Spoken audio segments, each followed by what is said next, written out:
Every family has a box they never open. Mine was gray, metal, and locked, shoved so far back in my grandmother's attic that I didn't find it until the day we cleared out her house. My name is Sarah Whitfield, and 3 weeks after my grandmother's funeral, I found something in that attic that changed everything I thought I knew about my family. It wasn't jewelry, it wasn't money. It was a name I had never heard before. The attic smelled like dust and cedar, boxes of Christmas ornaments, old photo albums with the corners curling up, and then, pushed behind a stack of winter coats, a gray filing box with a rusted lock. I almost left it there. I almost walked right past it. But something about the weight of it, the way it seemed heavier than it should have been, made me carry it downstairs. I broke the lock with a screwdriver. Inside, wrapped in a yellowed pillowcase, were letters. Dozens of them, tied together with a ribbon that had once been red, now faded to the color of old rust. And on top, a photograph. A young woman, maybe 20 years old, standing in front of a farmhouse I didn't recognize. She looked exactly like me. On the back, in handwriting I now knew was my grandmother's, was written a single line. "Forgive me, Eleanor. I never stopped looking for you." I sat on that attic floor for a long time, because my grandmother's name wasn't Eleanor. It was Margaret. Fall, 1962. A small farming town in Ohio, where the Whitfield family had worked the same land for 3 generations.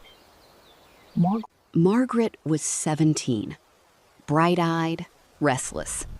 The kind of girl who read library books under the porch light long after she was told to go to bed.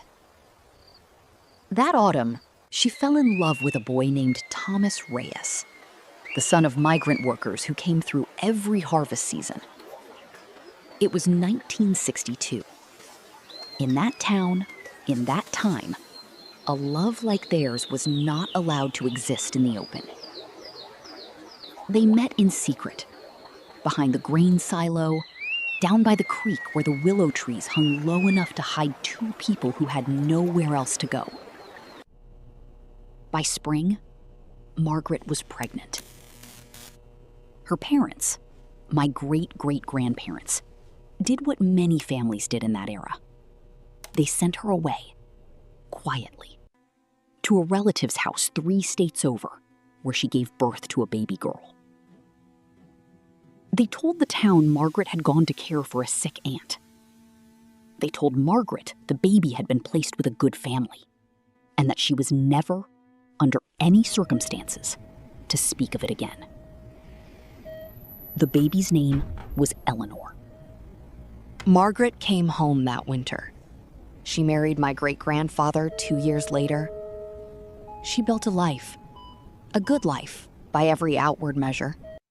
4 children, a house with a wraparound porch, 41 years of marriage. But every year, on the same date in March, she would disappear for the afternoon. No one asked where she went, not even her own children. Now I understood why. She was writing letters. Letters to an adoption registry. Letters to lawyers. Letters, near the end, to a private investigator she'd hired, using money she'd saved, a little at a time, for over a decade. The last letter in the box was dated 8 months before she died. It was from the investigator. "Mrs. Whitfield, I believe I have located your daughter." I don't know if my grandmother ever read that letter.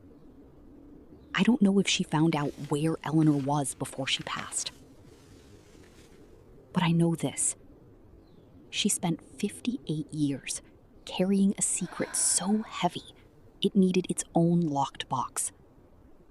And in the end, She never stopped trying to make it right. So I did the only thing I could do. I picked up the phone and I called the investigator's office listed on that letterhead. It rang 3 times, and on the other end, a woman answered. "Hello? This is Eleanor?" I have a great aunt, a woman who spent her entire life 15 minutes away from a family who never stopped looking for her and never knew it. What happens when the past finally catches up to the present? That's next time on American Family Stories.